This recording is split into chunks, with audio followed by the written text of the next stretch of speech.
Here is how to post great photos on Instagram. So go ahead and launch your Instagram application on your device, log into your specific account, and then after go to your story icon. In the top right corner, click on this plus icon over here.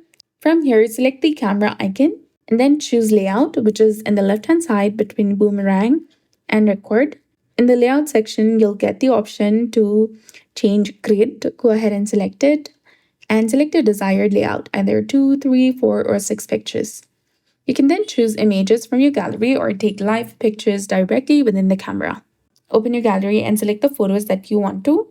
Click on the tick icon from the bottom, and then you can add music to your story, add text, stickers, effect, mention people, draw, and add it to your story or just add it to your close friends. So that's it. I hope you found this video helpful. If you did, please like, share, and subscribe. Thanks for watching. We'll see you again in the next one.